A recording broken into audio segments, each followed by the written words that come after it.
வியாசர்பாடி குடிசை பத்தி தெரிஞ்சா இல்லையா? அதெல்லாம் வியாசர்பாடியில அது நீ உன்ன மாதிரி ஆளு எவனோ தீய வச்சு விட்டுருப்பேன். அதுக்கு நாங்க என்ன பண்றது? நாங்க என்ன பண்றது? சரி, அதை கூட கவனிக்கிறதுக்கு வக்கில்லாத ஆட்சி நாங்க அதை கவனிக்கிறோம். இல்ல, அதையும் கவனிக்க வக்கில்லாத ஆட்சி தானே. ஆளு போன் பண்ணி ஃபயர் சர்வீஸ கூப்பிட்டு அணைக்க சொல்ல வேண்டியதுதானே. ஐயா, அப்ப உங்களை மாதிரி ஆள்லாம் ஞானசேகரன் மாதிரி ஆள்லாம் இருக்காங்க, அவங்க என்ன செய்யலாம்? ஞானசேகரனுக்கு இந்த 2ஆம் தேதி வருது தீர்ப்பு. அவனுக்கு என்ன வருதுன்னு பாத்துக்கிட்டே இரு. தூக்கு வருதா இல்ல ஆயுள் தண்டனை வருதான்னு பாரு.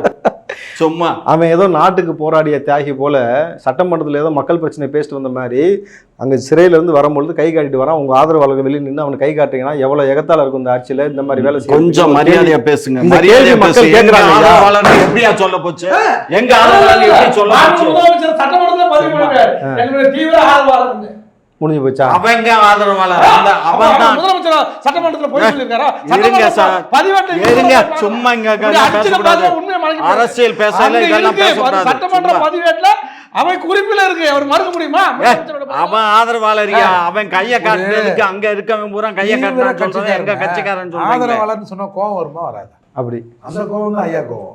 ஆமா, இங்க பாருங்க, அவன் ஆதரவாளர் தான், குற்றவாளி எங்களுடைய கட்சியினுடைய ஆதரவாளர். கைய காட்டும் போது அங்க நின்ற மக்கள் எல்லாம் எங்க கட்சிக்காரன் சொல்றதை ஏத்துக்க இயலாதுன்றான். சரியா? அப்ப தெய்வ செயல் எங்க கட்சியில உறுப்பினரா இருக்கவன் தான். அவன் பண்ணது தப்பு தான். அதுக்கு அந்த காவல்துறை சரியான நடவடிக்கை எடுக்கல. எப்படி ஆபாசமா பேசினா அமைச்சராயிரலாம், ரவுடிசம் பண்ணாக்கா இந்த மாதிரி பெண்கள் மீது கை வச்சா கட்சிக்காரன் ஆயிடலாமா? அது எங்க கல்ச்சரான்னு எனக்கு தெரியல. ஏன்னா அது மனித செயலுக்கு அப்பாற்பட்ட கல்ச்சர் எல்லாமே.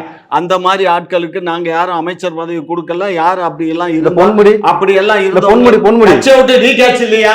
கட்சியை விட்டு நிக்கலாம். அமைச்சர் வகுப்புல இருந்து நீக்காச்சு, அவரை கட்சியில துணை செயலாளர்ல இருந்து நீக்காச்சு. அப்புறம் என்ன உங்களுக்கு அங்க பட்டுக்குச்சு? என்ன பட்டுக்குச்சு? சும்மா என்ன கேக்குற? மானம் கெட்டு போய் ஒரு நிமிஷம் இருங்க. மானத்தை பத்தி வெக்கத்தை பத்தி நாங்க தான் அவரை கட்சி அமைச்சர் பொறுப்புல இருந்து எடுத்தாச்சு, கட்சி பொறுப்புல இருந்து எடுத்தாச்சு. பாவம் அவர் அங்க துரைமுருகன் எடுக்கல. பேசுறது எப்பயுமே அவர் நையாண்டி நக்கலோட பேசுவாரு. என்னது 1000 ரூபாய் கொடுக்குறோம், பாய் ஃப்ரெண்ட் வச்சுக்க, ரகசியமா சினிமாக்கு போன்றது உங்களுக்கு நக்கல். அதெல்லாம் தமிழ்நாட்டு பெண்களை பார்த்து சொல்றது நக்கல். உங்களுக்கு யார் சொல்லுவா?